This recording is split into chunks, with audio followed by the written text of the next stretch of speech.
हमारा फ़ौज जो है, अगर सरहद पे खड़ा हुआ फ़ौज, वो अगर आज इस देश का नेशनल डिफेंस है, तो लद्दाख के अवाम जो है इस देश का नेचुरल डिफेंस है। आज लद्दाख में ये तीनों चीज़ें गायब है। ना वहाँ डाइवर्सिटी का एहतराम है, ना फेडरल स्ट्रक्चर तो है ही नहीं, और कंसेंट तो लिया ही नहीं जाता है किसी भी पॉलिसी में।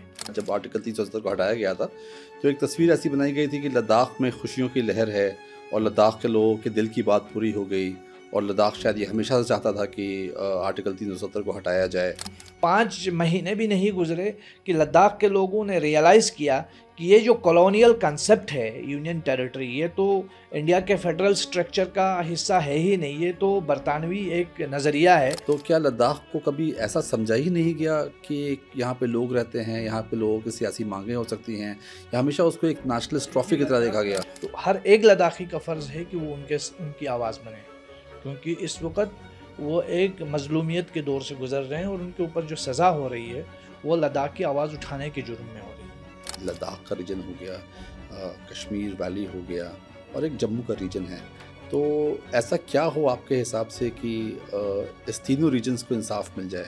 जिस तरीके से लद्दाख को ट्रीट किया जा रहा है, ये बिल्कुल कॉलोनियल ट्रीटमेंट मैं ऐसे समझता हूँ, और लद्दाख को के साथ ये कॉलोनियल ट्रीटमेंट जल्द अज जल्द बंद होना चाहिए।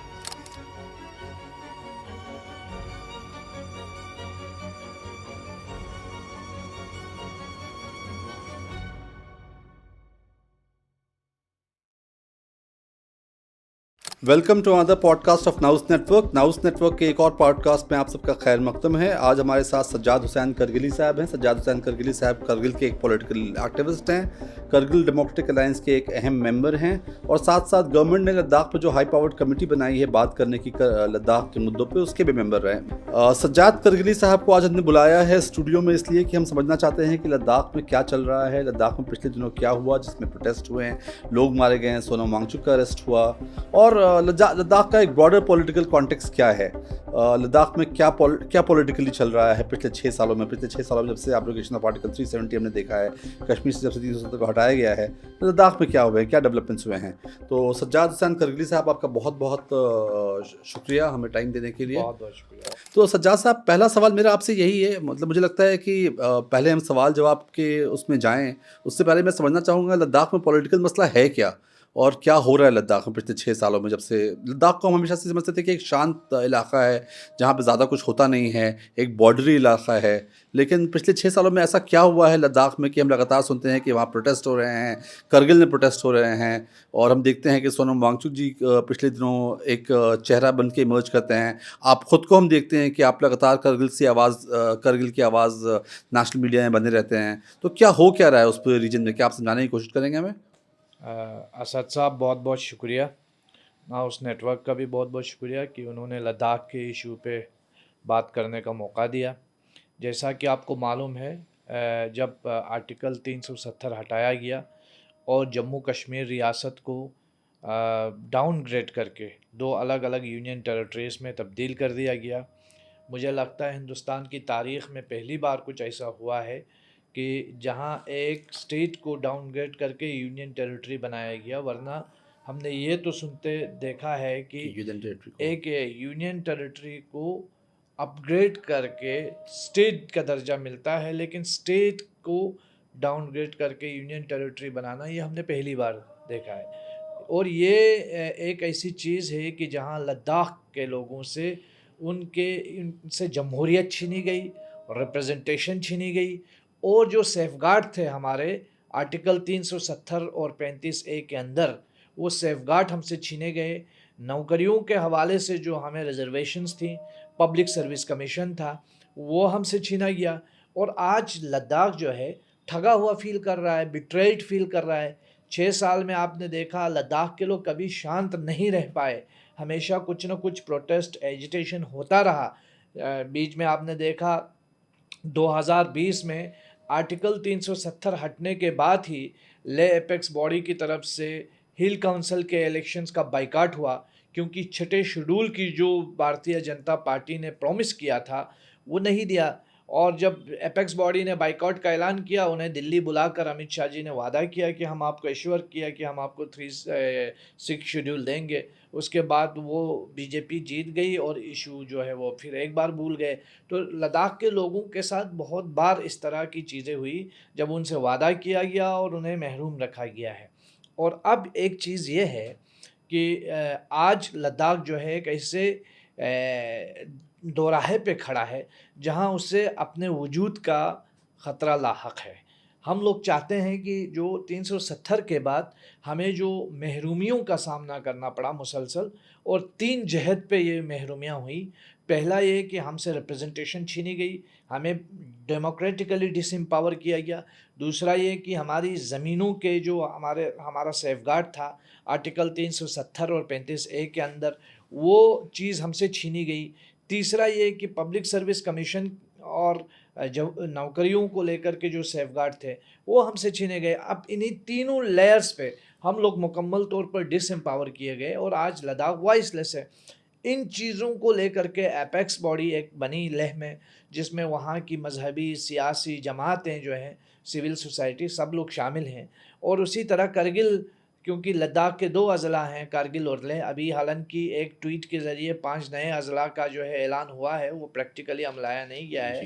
तो करगिल जो है वहाँ पे भी जो मजहबी सियासी जमातें हैं, सिविल सोसाइटी है, उनके कारगिल डेमोक्रेटिक अलायंस के बैनर पे वो वजूद में आया। और इन दोनों ने 4 पॉइंट एजेंडा तश्कील दिया और 4 पॉइंट एजेंडा हमारा ये है कि लद्दाख को मुकम्मल रियासत का दर्जा दिया जाए। भारतीय जनता पार्टी ने 2 इलेक्शन 6ठे शेड्यूल देने के वादे से जीता है, तो लद्दाख को 6ठे शेड्यूल के दायरे में लाया जाए। और इसी तरह पब्लिक सर्विस कमीशन का क़याम अमल में लाया जाए। और लेह और कारगिल का जो रीजन है, क्योंकि हम लोग हिंदुस्तान की सबसे बड़ी पार्लियामेंट्री कॉन्स्टिट्यूंसी है जोग्राफिया के एतबार से, और हम देखते हैं कि लद्दाख हिंदुस्तान की बहुत सारी रियासतों से बड़ा है रुकबे के एतबार से, और मौजूदा जो जम्मू कश्मीर है उससे 3 गुना बड़ा है। तो हम चाहते हैं कि हमें भी एक मुनासिब नुमाइंदगी मिले और लेह और कारगिल दोनों खित्तों को अलग अलग लोकसभा में नुमाइंदगी मिले। ये हमारी चौथी मांग है। तो इन मांगों को लेकर के एक लंबे समय से लद्दाख में एहतजाज है। लद्दाख अपनी जमहूरियत की बका के लिए और अपने ज़मीनों के तहफ़्फ़ुज़ के लिए और अपने नौजवान जो पढ़े लिखे नौजवान बेरोज़गार हैं उनके लिए नौकरियों का हक़ मांग रहे हैं। और यही एक लड़ाई है जो पिछले 6 साल से जारी है। जी, सज्जाद साहब। तो मैं अभी, हालाँकि मेरे सवाल दूसरे थे, लेकिन आपने 6 शेड्यूल की बात करी और बोला कि 6 शेड्यूल आपका डिमांड एक है, statehood, 6 schedule, public service commission. जी, तो 6 शेड्यूल के बारे में थोड़ा बताएँगे, क्या 6 शेड्यूल है? और देखिए, लद्दाख की तकरीबन 90% से ज़्यादा आबादी जो है वो ट्राइबल पॉपुलेशन है। और ये शेड्यूल एरियाज़ जो हैं, 4 अभी रियासतों में ये शेड्यूल दिया गया है जहाँ ट्राइबल आइडेंटिटी को प्रोटेक्ट करने के हुकूक उनको मिलते हैं। वहाँ के कस्टमरी लॉज और ऑटोनॉमस डिस्ट्रिक्ट कौंसल वगैरह बनते हैं, ताकि जो वहाँ की कबायली जो आबादी है उसकी एथनिसिटी, उसकी आइडेंटिटी, उसके लैंग्वेज और उसकी ज़मीनें उनको तहफ़्फ़ुज़ मिले। तो चूँकि भारतीय जनता पार्टी ने लद्दाख के लोगों से वादा किया था 2019 में और 2020 में कि लद्दाख को 6ठे शेड्यूल के दायरे में लाया जाएगा और लद्दाख की भी जो एथनिसिटीज़ है और जो कबायली पॉपुलेशन है उसको तहफ़्फ़ुज़ दिया जाएगा। हम चाहते हैं कि वो जो वादा उन्होंने किया है लद्दाख के अवाम से वो पूरा करें, और इसीलिए हम 6ठे शेड्यूल की मांग कर रहे हैं। तो मेरा सवाल आपसे ये है सज्जाद साहब कि एक तस्वीर ऐसी बनाई गई थी आर्टिकल 370 के एब्रोगेशन के बाद, जब आर्टिकल 370 को हटाया गया था, तो एक तस्वीर ऐसी बनाई गई थी कि लद्दाख में खुशियों की लहर है और लद्दाख के लोगों के दिल की बात पूरी हो गई, और लद्दाख शायद ये हमेशा से चाहता था कि आर्टिकल 370 को हटाया जाए। हालांकि हमने देखा था कि करगिल में इसको लेकर प्रोटेस्ट भी हुए थे और आप लोगों ने भी सड़कों पर निकल के प्रोटेस्ट किया था एब्रोगेशन के ख़िलाफ़। लेकिन एक ऐसी तस्वीर बनाई गई कि लद्दाख में बहुत खुशी का माहौल है और उसी खुशी के माहौल के बीच में लोग जश्न मना रहे हैं आर्टिकल 370 के हटाए जाने का। उस पर क्या कहना चाहते हैं आप? देखिए, ये बात सही है कि एक लेह सिटी के अंदर, लेह डिस्ट्रिक्ट के अंदर वो एक मांग थी कि लद्दाख को यूटी विद लेजिस्लेचर दिया जाए, और एक लंबे समय से ये मांग थी, और जब वो पूरी हुई तो लोगों में खुशी थी। लेकिन उसमें एक चीज़ ये भी है कि 370 के हटने और जबकि करगिल में बिल्कुल दूसरा एक लोगों का पॉलिटिकल स्टैंड था। हम लोग चाहते थे कि जम्मू कश्मीर में लद्दाख को उसका हक़ तो मिले, लेकिन मज़हब और जोग्राफ़िया और ज़ुबान के बुनियाद पे रियासत जम्मू कश्मीर की तक़सीम के हम ख़िलाफ़ थे। हम अपनी नुमाइंदगी बढ़ाए जाने के हक़ में थे। हम लोग ये मानते थे कि लद्दाख को डिविज़नल स्टेटस मिले, और जो मिला भी था आखिरी कुछ अय्याम में, लेकिन वो जब तक इम्प्लीमेंट होता पूरी तरीके से, जम्मू कश्मीर का ही बाइफर्केशन हो गया। तो ये मांग तो हमारी थी, लेकिन ये मांग कतई नहीं थी कि जम्मू कश्मीर को तकसीम किया जाए, लेकिन लेह में ये मांग थी। और ये जो दोनों खित्तों में एक मिला जुला रद्द अमल नज़र आया, एक तरफ खुशी थी, दूसरी तरफ काफ़ी गम और गुस्सा था। लेकिन कुछ टाइम गुज़रते ही, यानी 5 महीने भी नहीं गुज़रे कि लद्दाख के लोगों ने रियलाइज़ किया कि ये जो कॉलोनियल कंसेप्ट है यूनियन टेरिटरी, ये तो इंडिया के फेडरल स्ट्रक्चर का हिस्सा है ही नहीं, ये तो बरतानवी एक नज़रिया है जो उस ज़माने में हम लोगों को मिला। और कुछ हिस्सों को यूटी इसलिए बनाया गया कि समय गुजरने के साथ साथ उनको जो है वो फेडरल स्ट्रक्चर के दायरे में लाया जाए। हिंदुस्तान की ताकत दो ही चीज़ों पर तो है, एक तो यहाँ का फेडरलिज़म, दूसरा इसकी डाइवर्सिटी। फेडरलिज़म और डाइवर्सिटी को मद्देनज़र रखते हुए यहाँ का फेडरल स्ट्रक्चर को मजबूत किए जाने की मांग हिंदुस्तान में एक लंबे समय से चल रही है। लेकिन लद्दाख को डाउनग्रेड करके यूटी बनाने से मुझे लगता है न सिर्फ लद्दाख को नुकसान हुआ है, बल्कि इससे हिंदुस्तान के ही फेडरल स्ट्रक्चर को भी एक बहुत बड़ा नुकसान हुआ है। और इस चीज़ को लद्दाख के लोगों ने धीरे धीरे महसूस किया, और आज लद्दाख के लोग फील करते हैं कि जहाँ आपको बात करने की आज़ादी नहीं है, जहाँ आपको अपना नज़रिया रखने की आज़ादी नहीं है, और अगर आप पीसफुली किसी अनशन में भी बैठ जाते हैं तो आपको एनएसए के अंदर बंद करके लद्दाख से बाहर जोधपुर जो है मुंतकिल किया जाता है। ये जो है ना, वो आपको मालूम है अभी लेह के अंदर 24 सितंबर को जो कुछ हुआ कि 4 नौजवानों की जानें गईं, और उनमें से एक वो आदमी था जिसने कारगिल जंग में जो है वो हमारी फ़ौज को मदद की। वो फ़ौज में रहा है और उसने पाकिस्तान के ख़िलाफ़ लड़ा है। लेकिन यहाँ उसी बंदे को जो है वो गोली मार दी गई। वो जालिब ने कहा था कि वो कह रहे हैं मोहब्बत नहीं वतन से मुझे, सिखा रहे हैं मोहब्बत मशीन गन से मुझे। तो ये जो अब इस यूनियन टेरिटरी में बंदूक की नोक पे जो देशभक्ति सिखाई जा रही है, इसी कंसेप्ट के हम खिलाफ हैं। इसीलिए हम फेडरल स्ट्रक्चर चाहते हैं, इसीलिए हम चाहते हैं कि लद्दाख में डेमोक्रेसी बहाल हो। ये खुद एक इस बात की का गवाह है कि लद्दाख में डेमोक्रेसी का गला घोंटा गया है। लद्दाख जो है अभी अनडेमोक्रेटिक सेटअप है, और ये जो आइडिया ऑफ यूनियन टेरिटरी है, या आइडिया ऑफ यूनियन टेरिटरी को लद्दाख के लोग आज के दौर में रिजेक्ट करते हैं और चाहते हैं लद्दाख को मुकम्मल रियासत का दर्जा मिले। इसीलिए हम चाहते हैं डेमोक्रेसी बहाल और हमको हमारे हुकूक मिले। और मैं देश के तमाम लोगों से आपके इस नेटवर्क के थ्रू ये भी अपील करता हूँ कि वो लद्दाख की आवाज़ बने। यहाँ के अवाम, यहाँ के ग्लेशियर्स, यहाँ की पहाड़ियाँ, यहाँ का इन्वायरमेंट आज आप लोगों की तरफ देख रहा है, आप लोगों को पुकार रहा है। इसका एक्सप्लॉइटेशन और इस्तेहसाल होने से रोकें और लद्दाख को बचाएं और डेमोक्रेसी को जल्द अज जल्द बहाल करने में मदद करें। आपने कहा कि अभी प्रोटेस्ट हुए, उसमें 4 लोग मारे गए हैं, और आपने कहा कि ये प्रोटेस्ट ये स्टेटहुड को लेकर था, 6 शेड्यूल की डिमांड को लेकर था। लेकिन सरकार कह रही है ये तो सोनम वांगचुक की लगाई हुई आग है, और सोनम वांगचुक ने लोगों को भड़काया है ऐसे प्रोटेस्ट करने के लिए। उस पर क्या कहना चाहेंगे ये सब जितने भी कुछ लोगों ने, आईटी सेल वालों ने भी इसको काफ़ी सोनम वांगचुक के डॉक्टरेट वीडियो को अपलोड किया। अभी सब कुछ सामने आ रहा है कि सब बेबुनियाद इल्ज़ामात। और 4 साल जब शुरू में आर्टिकल 370 को जब सपोर्ट किया सोनम साहब ने, उस टाइम तो सरकार को कोई फॉल्ट नज़र नहीं आया। लेकिन अब जब वो स्टेटहुड की डिमांड के लिए बैठे हैं, 6 शेड्यूल की डिमांड के लिए बैठे हैं, सारी गलतियां उनको नज़र आती है। और आपको मालूम है ना, यहाँ असम के एक चीफ मिनिस्टर थे जिनको खुद होम मिनिस्टर साहब ने बहुत बड़ा करप्ट बताया था, और बाद में जब वो बीजेपी में ज्वाइन हो गए तो वो धुल गए। तो अगर आज सोनम वांगचुक साहब जोधपुर जेल में कहेंगे कि ठीक है मुझे छोड़ दीजिए, मैं तो आपकी पार्टी में शामिल हो जाऊँगा, मुझे लगता है वो एक बार फिर उनको हीरो बनाने की कोशिश करेंगे। तो ये तो पूरा का पूरा एक जो इमेज को डिस्टोर्ट करने की बात है। देखिए, लद्दाख के लोगों ने हमेशा हिंदुस्तान की, इस देश की सरहदों का दिफा किया है, और वर्बली नहीं दिया है, खून दे के किया है।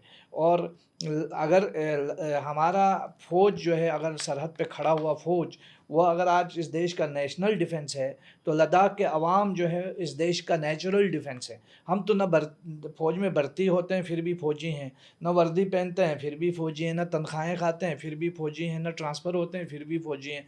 क्योंकि जितने भी आर्मी रिटायर्ड ऑफिसर हैं जिन्होंने लद्दाख में सर्व किया है और बयास नहीं है, उनसे जाके पूछे, आज वो सब लद्दाख की आवाज़ बने हैं, क्योंकि वो लद्दाख की इस सिचुएशन और कंडीशन को समझते हैं। और एक हसास रीजन है, आपके दो तरफ एक दो हॉस्टाइल ताकतें हैं, एक तरफ चाइना है, एक तरफ पाकिस्तान है। वहाँ आप एक बंदे से सिर्फ पॉलिटिकली डिफरेंस रखने पर आप उसको इंटरनेशनल बता रहे हैं, आप उसको लेबल कर रहे हैं चाइना पाकिस्तान से। और कल तो हमें भी किया जाएगा कि लेबलिंग कि भाई आप ये हैं वो हैं। अब हम कहाँ जाएँ, किस अदालत में जाएँ कि हम अपने, और ये क्यों ज़रूरत पड़ रही है कि हमें उन लोगों को देशभक्ति का सर्टिफिकेट दिखाएं जो देश के तई खुद सिंसियर नहीं है।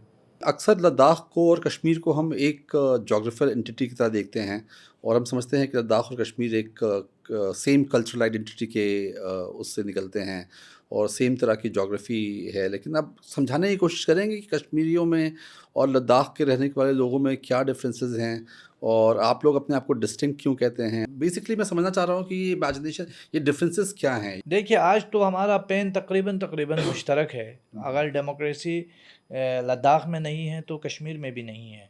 और ऐसा नहीं है कि अगर कश्मीर को स्टेटहुड मिल जाए तो हम मुखालिफत करेंगे। हम तो चाहते हैं कि जम्मू कश्मीर को मुकम्मल रियासत मिलनी चाहिए और उसका हक़ बनता है। और जिस तरीके से कश्मीर में भी जो लोगों को बग़ैर किसी जुर्म ख़ता के बंद किया जाता है, ये सिलसिला और ये लाक़ानूनियत का सिलसिला बंद होना चाहिए। तो वैसे ही लद्दाख भी डिज़र्व करता है कि अपनी एक आवाज़ रखे, ठीक है। और लद्दाख और कश्मीर अगरचे एथनिसिटी के एतबार से हम डिफरेंट हैं, हमारी ज़ुबानें मुश्तरक नहीं हैं, लेकिन एक लंबा एक हिस्ट्री जो है हम शेयर करते हैं। लंबा एक सांझी हमारी विरासत रही है, खान पान, हमारा कल्चर, हमारी हिस्ट्री तकरीबन मिलती है, लेकिन एथनिसिटी के एतबार से हमारे यहाँ डिफरेंसेस पाई जाती हैं। और वो तो हिंदुस्तान एक डाइवर्सिटी है। और इसी जी। तरह हमारे जो एस्ट वाइल स्टेट था जम्मू कश्मीर का, उसमें भी एक डाइवर्सिटी थी। आप देखें, जम्मू का डोगरा कश्मीरी और एक लद्दाखी में, उसकी लिसानियत में, उसके फेशियल वो एक्सप्रेशन में, ये सारी चीज़ों में बहुत डिफरेंस पाया जाता था। सज्जाद साहब, अगला सवाल मेरा जो आपसे है ये थोड़ा फ़िलॉसफ़िकल सवाल है और मुझे लगता है यहाँ पे थोड़ा नेशनलिज़्म और लद्दाख को कैसे उस इमेजिनेशन में देखा जाता है, तो उस पे है कि क्या आपको लगता है कि लद्दाख को एक सरहदी निशान, एक ट्रॉफ़ी की तरह एक नेशनलिस्ट इमेजिनेशन में देखा जाता है और बक़ाए इसके कि यहाँ पे इलाक़े के रूप में इसको एक इलाक़े के रूप में समझा जाए जहाँ पे आम नागरिक रहते हैं और जहाँ पे लोगों की सियासी मांगे हैं। तो क्या लद्दाख को कभी ऐसा समझा ही नहीं गया कि यहाँ पे लोग रहते हैं, यहाँ पे लोगों की सियासी मांगें हो सकती हैं, या हमेशा उसको एक नेशनलिस्ट देखिए, ट्रॉफी की तरह देखा लद्दाख का गया? सबसे बड़ा प्रॉब्लम ये है कि हम कोई पॉलिटिकल वोट बैंक नहीं है किसी सरकार के हुँ, लिए। अगर हम पॉलिटिकल वोट बैंक होते तो मुझे लगता है सरकार को एक हफ्ता नहीं लगता हमारे मसाइल को सुलझाने में। क्योंकि इंडिया जैसे इतना, देखिए कल आप ने देखा होगा हमारे जयशंकर जी ने हुँ, तालिबान के लिए गिफ्ट की 20 एम्बुलेंसेस हुँ, और सिटी स्कैन और एमआरआई मशीनें, मशीन्स। है ना? जी, तो ये तो ऐलान सरकार करती है। जी। और हम लोग करगिल में पिछले 2 साल से एक एमआरआई मशीन के लिए तड़प रहे हैं, रो रहे हैं। मतलब आपके देश के तो अंदर तो मशीन्स हैं? प्रायोरिटीज़ देखिए ना, प्रायोरिटीज़ देखिए आप, आपको को कहाँ इम्पोर्टेंस मिलती है। हम तो एक एमआरआई मशीन के लिए लड़ रहे हैं, और यहाँ जो है आप 20 एम्बुलेंसेस गिफ्ट कर रहे हैं, सिटी स्कैन और एमआरआई मशीन्स। ठीक है, वो हमारा फॉरेन पॉलिसी का हिस्सा हो सकता है, हम उसके ख़िलाफ़ नहीं है, लेकिन घर के अंदर की कहानी को भी तो याद रखा जाना बहुत ज़रूरी है और उस पर भी नज़रसानी की जानी चाहिए ना। तो ये चीज़ें हैं, आपकी प्रायोरिटीज़ क्या हैं? अगर हम वोट बैंक होते तो शायद ये तवज्जो दे देते। जी। वोट बैंक नहीं है, तभी तो हमारे लोगों को, पीसफुल प्रोटेस्टर्स को आप एनएसए लगा रहे हैं। लद्दाख के लोगों को ह्यूमिलिटी और काइंडनेस के साथ ट्रीट करने की ज़रूरत है। भाई 70-78 सालों से, जब से 80 साल की हमारी डेमोक्रेसी है अब, और जब जब भी देश में कोई जंग लड़ी है हमारे मुल्क ने, तो वो हर जंग कहीं न कहीं लद्दाख में भी लड़ी गई है, उसका एक हिस्सा लद्दाख भी रहा है। और जब जब भी आफ़त आई है, कश्मीर के 40 साल के जो इंसर्जेंसी के टाइम में, लद्दाख कभी लद्दाख के अवाम ने इसको एप्रिशिएट नहीं किया। तो आज तो सरकार को खुद आके बोलना चाहिए कि भाई तुम लोगों ने कौन सी इतनी बड़ी हमने, कौन सा हम ऐसी चीज़ मांग रहे हैं जो आप कह रहे हो कि कॉन्स्टिट्यूशन के दायरे के बाहर है। हम तो वो चीज़ें मांग रहे हैं जो हमारे कॉन्स्टिट्यूशन के फ्रेमवर्क के अंदर आती है। लेकिन ऐसा क्यों होता है कि लद्दाख को वोट बैंक की तरह ट्रीट नहीं किया जाता है? क्योंकि हालांकि वहाँ पे एक पार्लियामेंट्री कॉन्स्टिट्यूंसी है, वहाँ से एमपी चुन के आते हैं। 500 के बीच में एक पार्लियामेंट्री कॉन्स्टिट्यूंसी की कोई इतनी ज़्यादा अहमियत नहीं होती है, और सरकार को मालूम है कि वहाँ से कोई राज्यसभा नहीं आता है, तो इसको उसी तनाजुर में देखती है देखते हैं सरकार। सरकार। लो, आपकी डिमांड ये भी है कि इसको एक 2 पार्लियामेंट्री कॉन्स्टिट्यूंसी में जी। डिवाइड किया जाए। करगिल की एक पार्लियामेंट्री और कॉन्स्टिट्यूंसी और लेह लेह की रीजन की। एक पॉलिटिकल कॉन्स्टिट्यूंसी हो। जी, जी, जी। अच्छा, आपकी तहरीक लगातार स्टेटहुड और 6 शेड्यूल की मांग कर रही है, जैसा कि अभी हमने बात की थी आपसे पहले सवाल में। और तो ये सिर्फ इंतज़ामी इख्तियार के सवाल से है, क्या सिर्फ एडमिनिस्ट्रेटिव इख्तियार के सवाल से है, या असल में ये दाव पर क्या है? मतलब क्या दाव पे लगी है? आपकी पहचान दाव पे लगी है, ज़मीन दाव पे लगी हमारा है? एग्जिस्टेंस दाव पे लगा है, हमारा ग्लेशियर्स, हमारा पूरा वजूद जो है इस वक्त ख़तरे के दहाने पे है। हम चाहते हैं कि लद्दाख में हमारी आवाज़ मिले। अब जम्मू कश्मीर से अलग करने ते वक्त हमारे यूनियन होम मिनिस्टर ने पार्लियामेंट से कहा था कि हमने लद्दाख को पहचान दी है और लद्दाख का एम्पावरमेंट होगा। एम्पावरमेंट का क्या मतलब है? एम्पावरमेंट का मतलब ये नहीं है कि आप एक आदमी को अपनी मर्ज़ी से भेजें और वो जो है अपनी मर्ज़ी से हुक्म चलाए लद्दाख के अवाम पर। हम तो चाहते हैं लद्दाख के लोगों को ये हक़ मिले कि वो अपना क्या चाहते हैं। पॉलिसीज़ बने तो उनकी मर्ज़ी से बने, कोई लेजिस्लेशन हो तो उनकी मर्ज़ी से हो, है ना? तो जी। वो अभी तक तो कोई चीज़ें नहीं है हमारे पास। हम पिछले 4 साल से मिनिस्ट्री ऑफ होम अफेयर्स के साथ लगातार बातचीत में हैं। कोई कंक्रीट आउटकम नहीं आया अभी तक, हम फेल हुए हैं।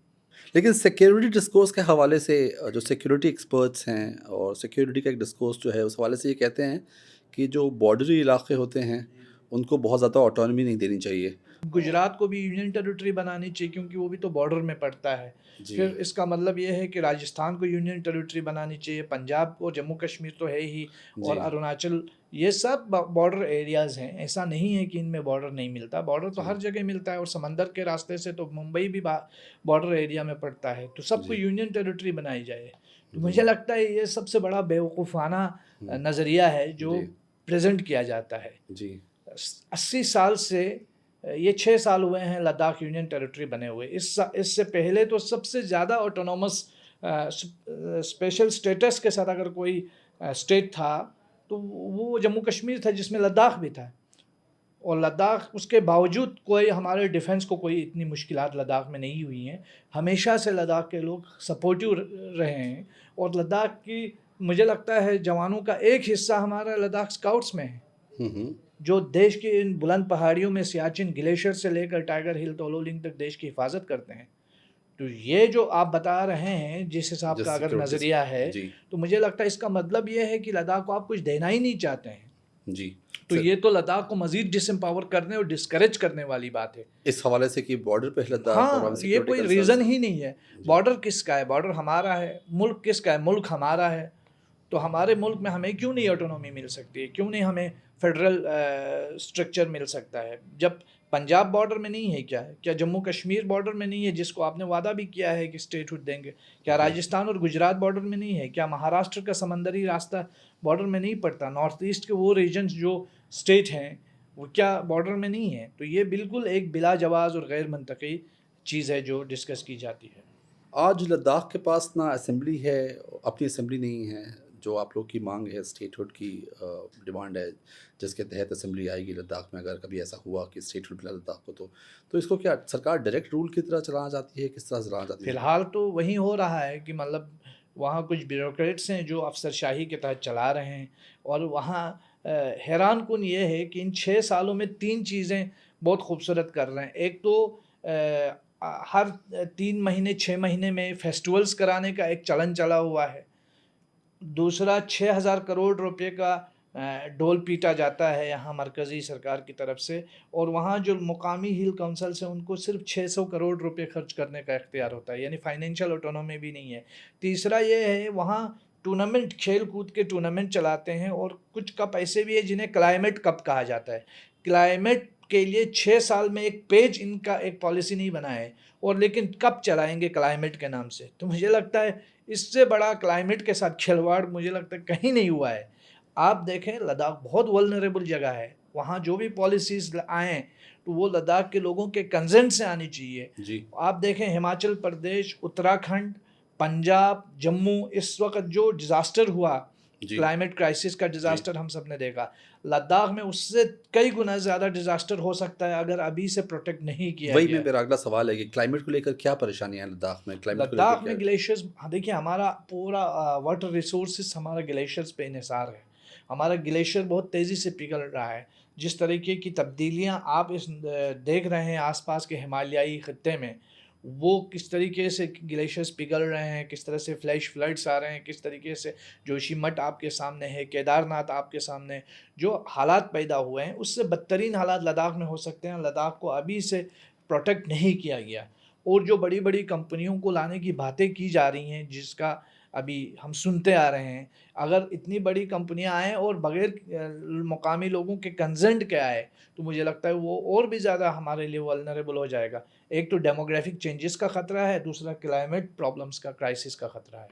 अच्छा, आप नेगोशिएशंस के हिस्सा रहे लद्दाख पे, उसके आप उसका एक हिस्सा हैं आप, और लगातार नेगोशिएशंस चलती रहती हैं। तो आपको क्या लगता है, ये अगेन एक थ्योरी का सवाल है, एक फ़िलॉसफिकल सवाल है जिसकी रियल लाइफ में बहुत मतलब आपकी जो डेली की लाइफ चल रही है लद्दाख से, उससे बहुत ज़्यादा कंसर्न नहीं है।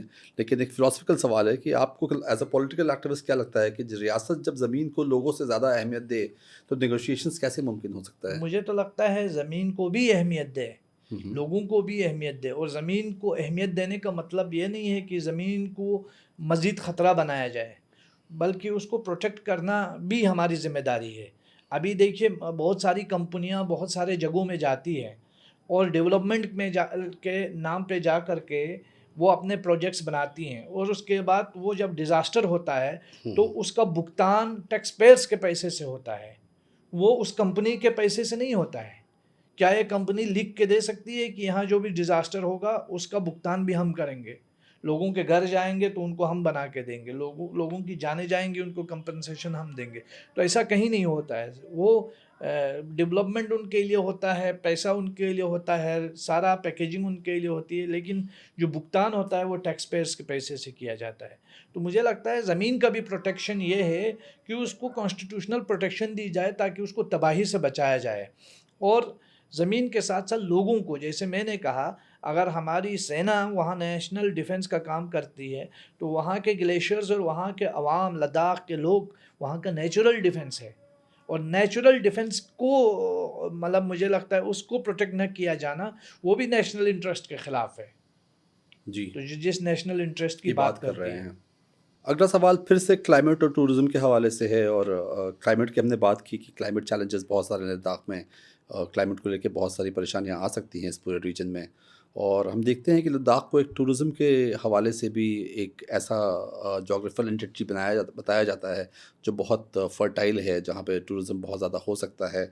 तो लेकिन साथ साथ क्लाइमेट चेंजेस के इतने सारे चैलेंजेस हैं, और हम देख रहे हैं कि नेचुरल चैलेंजेस बहुत सारे हैं। तो उसमें कौन तय करता है, इस ऐसे में कौन तय करता है कि विकास का मॉडल क्या होगा? क्या क्लाइमेट प्रायोरिटी है या नहीं वो तो टूरिज़्म प्रायोरिटी है सरकार की?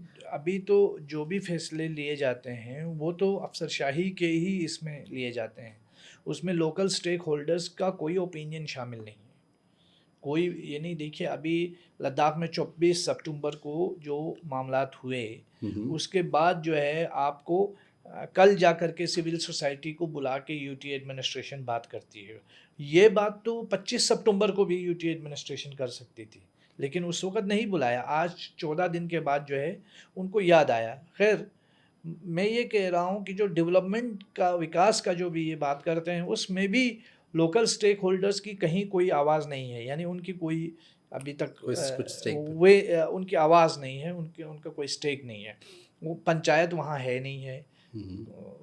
कब से इलेक्शन जो है वो हुए नहीं। हिल काउंसिल लेह में अभी टाइम ख़त्म हो गया, अब वहाँ भी इलेक्शन का कोई अनाउंसमेंट नहीं हुआ है। और जो ऑलरेडी एग्जिस्टिंग काउंसिल है, लेह में एक, करगिल में एक है, हुँ, हुँ। उनका और यूनियन टेरिटरी के बीच में भी कोई बिजनेस रूल अभी तक वाज़ेह नहीं है। 6 साल में एक भी गेजेटेड पोस्ट की नौकरी नहीं दी है सरकार ने, और 6 साल में एक भी पब्लिक सर्विस कमीशन के अंदर एक भी रिक्रूटमेंट नहीं हुआ है। तो ये एम्पावरमेंट है कि डिसएम्पावरमेंट है, वो आप खुद बेहतर समझ सकते हैं। तो क्या लद्दाख को कह सकते हैं कि एक ऐसा लैबोरेटरी बनाया जा रहा है जहाँ हाईवेज, फौज का वसा और सोलर प्रोजेक्ट्स आवाम की मर्जी के बगैर लगाए जा रहे हैं, जहाँ पे आवाम की हामी नहीं ली जा रही है और सरकार अपने हिसाब से जो कर रही है वो करना चाहती है वो कर रही है वहाँ पे? जहाँ तक फ़ौज का ताल्लुक़ है, हम्म। हम ये समझते हैं कि चूँकि हमारे दो हॉस्टाइल बॉर्डर्स हैं, हम्म। वहाँ फ़ौज की ज़रूरत है। हम्म। फ़ौज को हमारी ज़रूरत है और हमें और बॉर्डर्स को प्रोटेक्ट करने के लिए फ़ौज की ज़रूरत है। उस पर वक्तन फ़वक्तन फ़ौज और अवाम के माबैन कभी भी कोई इशू रहता है तो फ़ौज के साथ नेगोशिएशंस होती हैं। मुश्किल ये है कि जो सिविल एडमिनिस्ट्रेशन है वो लद्दाख को वॉइसलेस बना रही है, उसके साथ कोई आवाज़ नहीं हो रही है। हम्म। यानी जो पॉलिसीज़ या जो भी बाहर से जो भी प्रोजेक्ट्स कंपनीज आना चाहती हैं लद्दाख में, उनके हवाले से हमें तो कोई मालूमात भी नहीं है बहुत हद तक, क्योंकि उनको ऑन बोर्ड लिया ही नहीं जाता है किसी भी लेवल पे और टोटली अनडेमोक्रेटिक सेटअप है वहाँ पे। आपने कहा मिलिटराइजेशन वहाँ पे ज़रूरी है और क्योंकि दो हॉस्टाइल नेबर्स हैं, चाइना है, पाकिस्तान है, जिससे हमारी बहुत अच्छी रिलेशंस नहीं हैं और हम कह सकते हैं कि एक तरह से दुश्मनी हमारी है। तो वहाँ पे मिलिटराइजेशन का जनरली हम असर देखते हैं, मिलिटराइजेशन जहाँ पे होता है वहाँ पे सिविल पॉपुलेशन जो है उसके कुछ असर होते हैं मिलिटराइजेशन की वजह से, वो साइकोलॉजिकल हों, वो एवरीडे लाइफ पे हों। तो लद्दाख में कुछ ऐसा असर देखने को मिलता है? लद्दाख में एक्चुअली बिल्कुल डिफरेंट ये है कि फ़ौज और आवाम के माबैन बहुत कॉर्डियल हमारे रिलेशंस हैं। और दूसरी चीज़ ये है कि वहाँ पे लोगों की इकोनॉमी के लिए भी जो डिफेंस जो है वो बहुत बड़ा एक रीज़न है वहाँ की इकोनॉमी का भी, इकोनॉमिक की जनरेशन का, क्योंकि वहाँ टूरिज़म के बाद डिफेंस का जो प्रेजेंस है उस वजह से भी लोगों का रोज़गार भी काफ़ी कुछ फ़राहम होता है। और तीसरा जो है वहाँ की सेंसिटिविटी को देखते हुए इतना तो समझा जा सकता है कि वहाँ डिफेंस का प्रेजेंस जो है वो किसी हद तक ज़रूरी है। तो लेकिन जहाँ तक हम समझते हैं कि साइकोलॉजिकल और किसी किस्म का, चूँकि वहाँ कोई फ़ौज के साथ कोई इस तरह का प्रॉब्लम नहीं है लोगों का कि जिससे फ़ौज और आवाम आमने सामने हो, बल्कि वहाँ पे जैसे मैंने कहा कि फ़ौज तो 2 साल के लिए आती है, हम तो वहाँ हमेशा रहते हैं। हम भी फ़ौजी ही हैं, लेकिन ये अलग बात है कि वर्दी नहीं पहनते, प्रमोशंस नहीं लेते, तनख्वाहें नहीं लेते हैं। लेकिन लद्दाख के अवाम भी इस देश की फ़ौज की तरह ही वो अपना काम करते काम हैं। करती हैं। अच्छा, आप खुद कह रहे हैं ये बात सजाद लगातार बार-बार कि लद्दाख में जो फ़ौज का प्रेज़ेंस है उसको आप जस्टिफ़ाई कर रहे हैं। आप कह रहे हैं कि वो ज़रूरी है और लद्दाख में फ़ौज के साथ जो सिविलियंस का रिश्ता है, वो भी एक अलग तरह का रिश्ता है, जो दूसरे मिलिटराइज़्ड ज़ोन्स होते हैं उससे काफ़ी अलग है। तो आपको लगता नहीं है कि ऐसे में जो है जो लद्दाखियों की नागरिकता है से ज़्यादा उससे उसे सरहद की तरह देखा, मतलब उसकी वजह से भी उसको सरहद की तरह, सरहदी इलाके की तरह देखा जा सकता है और नागरिकता जो है उसको देखिए ना, वो इम्पोर्टेंस तो नहीं दी जाती है प्राइम क्योंकि मिनिस्टर मोदी साहब बोलते हैं कि देश का आखिरी जो हिस्सा है हुँ, उसको हम देश का पहला हिस्सा मानते हैं। जी। अच्छा, जब देश के पहले ही हिस्सा जो है वो उसमें लोकतंत्र नहीं है, तो पूरी दुनिया में जाकर ये फिर कहना कि हमारे डीएनए में लोकतंत्र है, ये दो अलग अलग चीज़ें, कॉन्ट्राडिक्टरी चीज़ें हो जाती हैं। जी। तो देश का जो आखिरी हिस्सा है उसको तो ज़्यादा डेमोक्रेटिक होना चाहिए, हुँ, हुँ, ताकि हम दुनिया में जाके कह सकें कि हमारी सरहद तक जो है हमारा लोकतंत्र है। हुँ। अब सरहद में आप जो है एक एलजी साहब को बिठा के रखेंगे और उसकी मर्ज़ी से सारा चीज़ें करेंगे और बाकी देश भर में आप कहेंगे कि हमारा लोकतंत्र मजबूत है। आप आज मैं अमित शाह जी का ट्वीट भी देख रहा था, लोक नायक जयप्रकाश नारायण जी। नारायण जी की जयंती पर बड़ा डेमोक्रेसी और उसके बारे में लिखते हैं। तो अच्छी बात है, जब ये डेमोक्रेसी आपको इतनी अजीज़ है तो हम लद्दाख के लोग भी चाहते हैं कि हमें भी डेमोक्रेसी मिले। लेकिन हम सरकार तो लगातार ये कहती रही है कि वहाँ पे डेमोक्रेसी है और वहाँ पे सरकार है कैसे जो है, उसका वो, कोई रीज़न नहीं है ना, अगर आपको क्या डेमोक्रेसी लगता है नहीं डेमोक्रेसी की वजह नहीं से है। क्या-क्या प्रॉब्लम्स हैं वहाँ? डेमोक्रेसी नहीं होने की वजह से क्या प्रॉब्लम्स हैं आपके पहली लद्दाख प्रॉब्लम में? तो ये है कि आपके पास आप कैसे गोली चला रहे हैं प्रोटेस्टर्स पे, हुँ, हुँ। आप कैसे मार रहे हैं, उसके बाद उस मारने को जस्टिफाई कर रहे हैं, उसके बाद लोगों को ज़ख्मी कर रहे हैं, उसके बाद लोगों के ऊपर बेसलेस एनएसए लगा रहे हैं। तो ये सारी चीज़ें तो डेमोक्रेसी ना होने का, ये तो वो चीज़ें हैं जो विजिबल हैं, जो इनविजिबल हैं। हुँ, हुँ। वो चीज़ें यही हैं कि पॉलिसीज़ में कोई हस्तक्षेप नहीं है, आपकी मन मर्ज़ी से वहाँ सारी चीज़ें, आउटसोर्सिंग के नाम पे कंपनियों को 1-2 साल के लिए मुलाजिमत को रिक्रूट करने का वो ठेके दिए जाते हैं और आउटसोर्सिंग की जाती है। और ये तो सबसे बड़ा एक बहुत बड़ा जो है स्कैम लगता है हमको। इस पर तो मैंने एमएचए में खुद जब मीटिंग हुई तो उस पे कहा कि ये तो मुझे लगता है कि स्कैम है, इस पे तो इन्वेस्टिगेशन होना चाहिए। लेकिन उस पे इन्वेस्टिगेशन नहीं होगा, इन्वेस्टिगेशन सोनम वांगचुक पे होगा क्योंकि वो 6 शेड्यूल के लिए बोल रहे हैं। तो ये सारी चीज़ें हैं। क्या सोनम वांगचुक को करगिल में भी एक लीडर माना जाता है? नहीं, सोनम वांगचुक देखिए, आप उससे मतभेद रख सकते हैं, आप उससे इख्तलाफ रख सकते हैं, इत्तेफाक कर सकते हैं। हम बहुत सारी जगहों में उन पे क्रिटिसिज्म भी किया है, लेकिन बहुत सारी जगहों में हम सपोर्ट भी करते हैं। सपोर्ट इसलिए करते हैं, उसके काम करने के तरीक़ों पे तनकीद कर सकते हैं, वो आपका एक जमहूरी हक़ है। लेकिन मैं ये कहता हूँ कि सोनम वांगचुक को इस वक़्त जो गिरफ़्तार किया है, उसकी बुनियादी वजह ये है कि उन्होंने लद्दाख के लिए आवाज़ उठाई, और कोई रीज़न नहीं है और कोई बेस नहीं है सरकार के पास। और आज सोनम वांगचुक ने 6 शेड्यूल और स्टेटहुड के लिए अनशन किया, पीसफुली किया। जिस दिन हालात ख़राब हुए उस दिन ऐलान किया कि मैं इससे खुश नहीं हूँ और इससे हमारा सबसे ज़्यादा नुकसान हुआ है, वायलेंस जो हुआ है, जो लोग मारे गए हैं। क्योंकि हमारा जो प्रोटेस्ट था वो गांधीयन वे में था, वो लेह से दिल्ली पद यात्रा लेकर के आए, पीसफुली आए और लद्दाख की आवाज़ बनकर आए। तो मैं समझता हूँ उसी की सज़ा वो भुगत रहे हैं।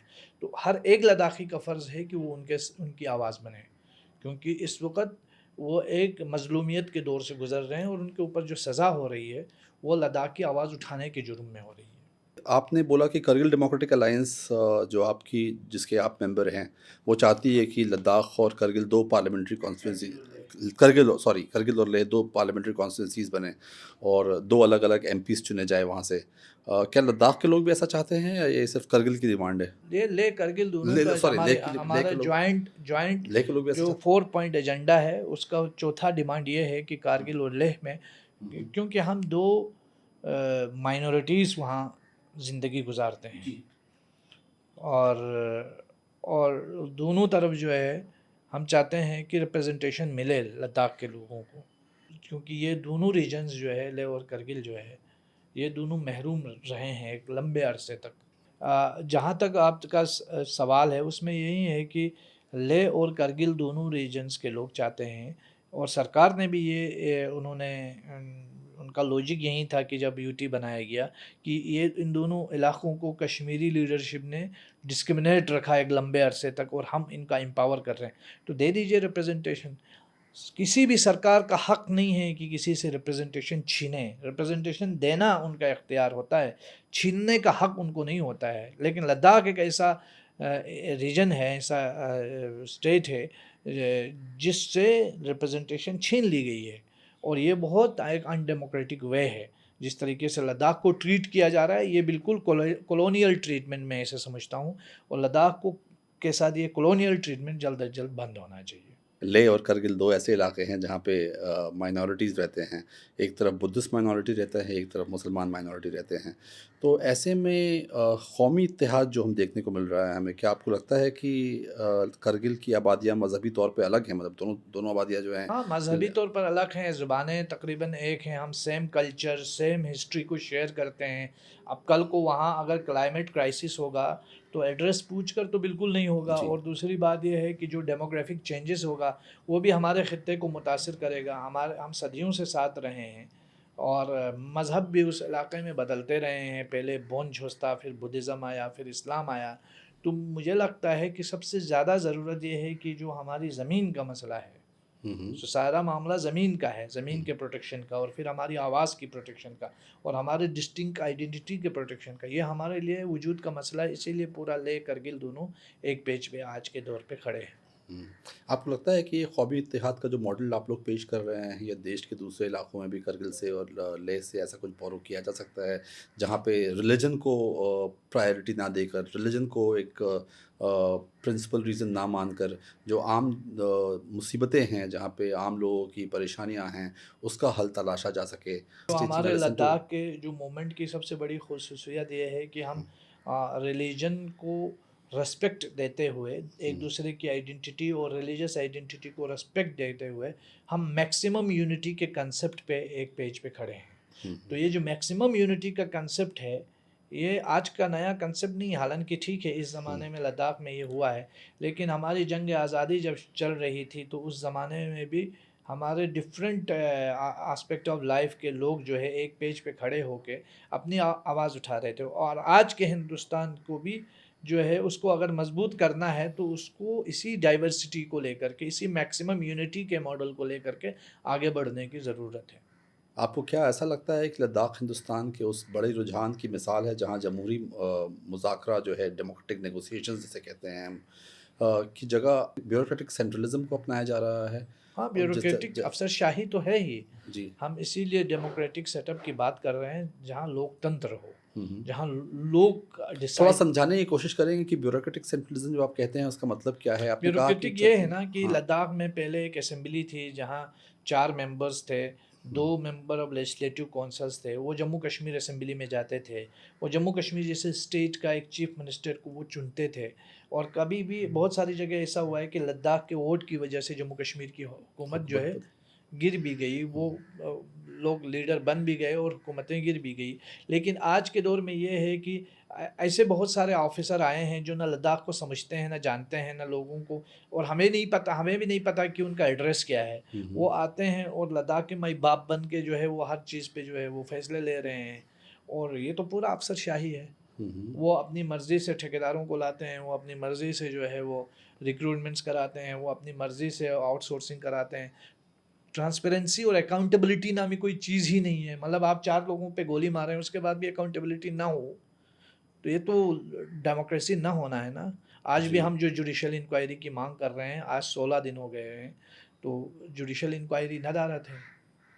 तो ये हम चाह रहे हैं ना, ये अफसरशाही और डेमोक्रेसी का फ़र्क है। अगर वहाँ लद्दाख का कोई अपना सिस्टम होता, सेटअप होता, तो वो ज़ाहिर सी बात है कम से कम ये नौबत तो नहीं आती कि वो वहाँ पे जो है वो गोलियाँ चलाने की नौबत आती, लोगों को क्रिटिकली इंजर्ड करने की नौबत आती। अगला सवाल मेरा फिर पॉलिटिकल साइंस के हवाले से है, हमारे देश के कॉन्स्टिट्यूशन के हवाले से है, जिसमें फेडरलिज्म को बहुत महत्वपूर्ण माना गया है। और फेडरलिज्म को एक जो फेडरल स्ट्रक्चर है देश का, उसको ऐसे देखा गया है कि वो पूरे देश को बांध के रखता है, साथ लेके चलाता है। ऐसे में जो आप देखते हैं कि दिल्ली और दिल्ली की जो डिमांड्स के द्वारा जो आपके डिमांड्स के प्रति रवैया है, सर्विलांस का रवैया हो, चाहे वो प्रोटेस्टर्स पे मारपीट करने का रवैया हो, या प्रोटेस्टर्स मर जाएं प्रोटेस्ट करने के दौरान वो हो, तो ऐसे में आप क्या देखते हैं, ये फेडरलिज्म पे, हिंदुस्तान के फेडरलिज्म पे खतरा है? 3 चीज़ों पे ख़तरा है। जी। 3 चीज़ों को लेकर के मेन हमारी बात है। पहला है डाइवर्सिटी। हम्म। आप हिंदुस्तान को डाइवर्सिटी को रिस्पेक्ट किए बगैर आप नहीं चला सकते, क्योंकि हमारा मुल्क जो है बिल्कुल डाइवर्स एक कंट्री है। हम्म। दूसरा है फेडरलिज्म, इस देश का फेडरल स्ट्रक्चर, क्योंकि हिंदुस्तान जो है union of federal states federal states का है हिस्सा ना। है जी। तो इसलिए हिंदुस्तान का फेडरलिज्म, पहला डाइवर्सिटी, दूसरा फेडरलिज्म, तीसरा कंसेंट, हम्म। लोगों की मर्जी से। तो आज लद्दाख में ये तीनों चीज़ें गायब है ना। वहाँ डाइवर्सिटी का एहतराम है, ना फेडरल स्ट्रक्चर तो है ही नहीं, और कंसेंट तो लिया ही नहीं जाता है किसी भी पॉलिसी में। तो ये जो बेसिक मुद्दे हैं, इन 3 चीज़ों के लिए हम संघर्ष कर रहे हैं कि ये 3 चीज़ें ज़रूरी हैं। तो कहीं ना कहीं आप हिंदुस्तान के एक डेमोक्रेटिक स्ट्रक्चर के लिए भी संघर्ष कर रहे हैं लगातार के साथ? बिल्कुल, मैं समझता हूँ कि हिंदुस्तान में जो लोग भी कॉन्स्टिट्यूशन और डेमोक्रेसी की बात कर रहे हैं, उन सबको लद्दाख की आवाज़ बनने की ज़रूरत है। क्योंकि जो मॉडल लद्दाख के साथ अपनाया जा रहा है, वही मॉडल हिंदुस्तान के किसी दूसरे हिस्से के साथ भी अपनाया जा सकता है और अपनाया जा रहा होगा। तो उन सब चीज़ों से निजात दिलाने का रीज़न ये है कि इसकी आवाज़ बना जाए। सजाद साहब, अब हम थोड़ा सा आपके शख्सी और सियासी नज़रिए की तरफ जाएंगे, और हम जानने की कोशिश करेंगे आपसे कि आप लद्दाख की सियासी आवाज़ के एक अहम नुमाइंदे के तौर पर उभर के आए हैं। करगिल के, लेह के एक अहम आवाज़ आप बन के सामने आए हैं। आप कैसे बैलेंस करते हैं एक तहरीक का हिस्सा रहकर भी सियासत के साथ गुफ्तगू जारी रखने में? मुझे लगता है कि मतलब इकबाल ने कहा था कि दिल से जो बात निकलती है असर रखती है, पर नहीं ताकत परवाज़ मगर रखती है। मुझे लगता है मैं जो भी कह रहा हूँ या जो अंडरस्टैंड करता हूँ, मुझे लगता है मैं यूनिवर्सिटी इसलिए नहीं गया कि जो कुछ देख रहा हूँ उस पर आंख बंद करके बैठूँ। मैंने कॉलेज में इसलिए नहीं पढ़ा है कि जो कुछ सुन रहा हूँ उसको चुपचाप सुनता रहूँ। और मैं इसलिए नहीं जी रहा हूँ कि जो कुछ मेरे सामने हो रहा है उस पर मैं एक ढांचा बन के खड़ा रहूं, बल्कि मुझे अल्लाह ताला ने जो समझ दी है, अपने अपने हिसाब से जो समझ रहा हूँ उस पे मैं कोशिश करता हूँ कि बोलूँ, अपनी बात रखूँ और अपनी आवाज़ उठाऊँ। बाकी ज़िंदगी और मौत का जो कंसेप्ट है वो अल्लाह ताला के हाथ में है, और कुल्ल नफ्सिन ज़ाइक़तुल मौत, कुल्लु नफ्सिन ज़ाइक़तुल मौत, हर इंसान को मौत का मज़ा चखना है। तो इस चीज़ का कोई वो चीज़ नहीं है, फ़िक्र नहीं है। लेकिन एक चीज़ है कि जो भी करें ठीक है, हो सकता है समझने में गलती हो जाए, अंडरस्टैंड करने में कहीं गलती रह जाए, लेकिन जो कुछ भी समझ रहे हैं, देख रहे हैं, जो गलत हो रहा है, तो उसके ख़िलाफ़ आवाज़ उठाना जो है हम समझते हैं हमारा हक़ भी है, इंसानी फ़रीज़ा भी है। और जो लेगेसी हमारी अपनी है ना? या चाहे आप उसको मज़हबी लेगेसी मानें या हमारी आप उसको हमारी विरासत समझें, तो मुझे लगता है उसका एक हिस्सा है कि हम उस पे बात करें। जी, खामोश रहना भी तो एक बहुत बड़ा जुर्म है। जी, जी। और ये बिल मुल्क की भी खिदमत नहीं है। जो लोग मुल्क की खिदमत की बात करते हैं उनके लिए ये कहूँ कि अगर आपके मुल्क में कुछ गलत हो रहा है और आप उस पे खामोश रहें, तो आप मुल्क की सेवा भी नहीं कर रहे हैं। जी। इससे पहले इस गुफ्तगू को हम ख़त्म करें और जी, हम जी। इसको एक अंजाम दें, मेरा आपसे एक सवाल ये है कि जो पूरा कश्मीर का डेमोक्रेटिक सेटअप है, जो जिसको हम कश्मीर समझते हैं, लद्दाख का रीजन हो गया, कश्मीर वैली हो गया और एक जम्मू का रीजन है। तो ऐसा क्या हो आपके हिसाब से कि इस तीनों रीजन्स को इंसाफ मिल जाए? मैं तो समझता हूँ मेरा इस पे बात करना थोड़ा ज़्यादा आइडियलिस्टिक हो जाएगा, जी, लेकिन जो समझ ये है कि जो अवाम हैं उनकी उमंगों का एहतराम करते हुए जो लीस्ट चीज़ हो सकती है वहाँ पे उनके लोगों को अपने जो इलाके में पॉलिसीज़ बनाने का इख्तियार मिलना चाहिए। फुल स्टेटहुड उन रीजन्स को दिया जाना चाहिए, और ताकि वो भारत के इस मुख्य धारा से जुड़ जाएं। देखिए, एक चीज़ है जो हमारे एक बुज़ुर्ग कहा करते हैं और मैं उसको हर जगह दोहराता हूँ कि मच्छर सबको काटता है, मलेरिया उसको होता है जो अंदर से कमज़ोर होता है। तो हर मुल्क मुल्क चाहे छोटा हो या बड़ा हो, अगर वो अंदर से मज़बूत है तो उसे दुनिया की कोई ताकत नहीं हरा सकती। लेकिन अंदर से कमज़ोर है तो कोई भी आके जो है वो उसको नुकसान कर सकता है।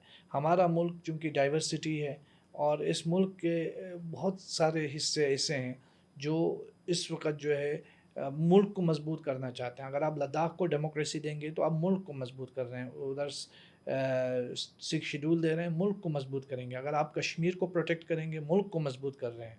वहाँ भी अगर आप फुल स्टेटहुड देंगे, मुल्क को मज़बूत करेंगे। तो इन चीज़ों की तरफ सोचा जाना चाहिए, इन चीज़ों की तरफ क्योंकि हुकूमतें हमेशा के लिए नहीं रहती हैं।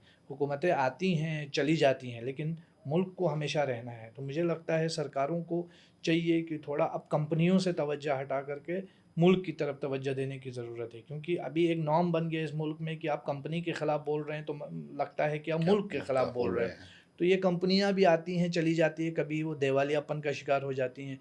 उनका भी कोई ज़्यादा वो रहने वाला नहीं है, लेकिन मुल्क हमेशा रहने वाला है। तो इसकी तरफ ज़्यादा फ़ोकस करने की ज़रूरत है। जी, बहुत-बहुत शुक्रिया सज्जाद साहब, आप आएँ और हमारे साथ आप इस गुफ्तगू का हिस्सा बनें। इसके लिए बहुत-बहुत शुक्रिया आपका, फिर से पूरे नाउस की टीम की तरफ से मैं आपको पेश करता हूँ और मैं भी उम्मीद है। आपका और आपकी पूरी टीम का तहे दिल शुक्रिया अदा करता हूँ। आप लोगों के हमेशा पॉडकास्ट देखते रहते हैं, और आप मुख्तलिफ़ मौज़ूआत पे जो पॉडकास्ट और जो प्रोडक्शन आपकी है वो काफ़ी दिलचस्प और मालूमाती होती है। इसके लिए आप लोगों का भी बहुत बहुत शुक्रिया।